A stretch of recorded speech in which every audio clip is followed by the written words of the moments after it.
So to start with, I'll often sort of just recommend putting a little bit on your finger. Maple loves the flavour of this one. And starting with sort of just moving it around inside the mouth. And again, you can see that she's so focused on actually licking the product that she's not fazed at all by what I'm doing. So this is the next sort of step that we want to do. And once your pet is really sort of calm about having that done, I would move on to the next step, which would be trying to use something like your finger sock. So again, you're just trying to steal the pace, don't you? And get a little bit of product on the finger. Lie down, come here, good girl. So the other things that are important when you're doing this, I don't try and open their mouths. I'm basically just trying to slide the actual product in along the actual teeth themselves. And you can see that Maple's not fussed at all by this. She's more, again, focused on actually trying to sort of lick the product because it's something that she finds quite palatable and enjoyable. Good girl.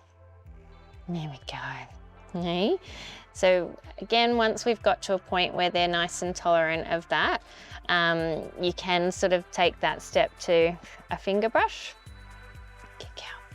So again, I tend to sort of just hold their muzzle just so I can direct where it's facing.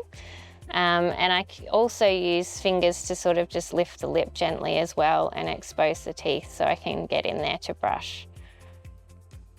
You ideally want to try and sort of get to the back, which I find sometimes these products are a little bit too bulky. So you can see here with Maple, she's a medium sort of size dog. I can't get that past the lip. So these can actually limit the areas that you can clean and access. So moving on to a brush, I've found sort of that toddler's brush to be a good size with the nice soft bristles. Again, we just load our brush with a bit of paste. Good girl. Good girl. Let me get in there like that. Good girl. And you can see that that slips up the back of her mouth much more easily than using a product that's on my finger. And we essentially just want to sort of get up and brush the teeth in a very similar fashion to what you would be doing your own, just gentle back and forth movements along the gum line. Good girl.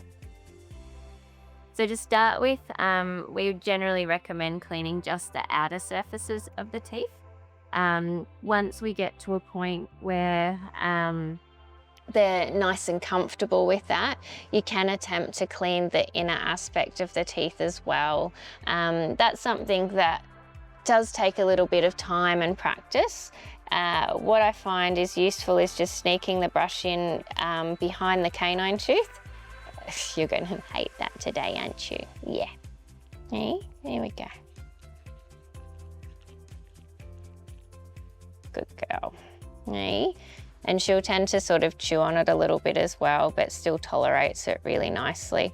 The other area that I find really important, we might use Hazy for this, another really important aspect once you get to the point where they're tolerating the brushing really well. Excuse me, love. Good girl. So trying to get down the inside. Hazel's a little bit more calm and tolerant of that. Good girl. You can also just try and sneak the brush in the front and clean on the inside of the canine teeth as well. That's an area that we find gets a lot of disease and pocketing and is an area that's often neglected with brushing. So once they get to a point where they're nice and calm and tolerant, they're the steps that we ideally want you to take if possible.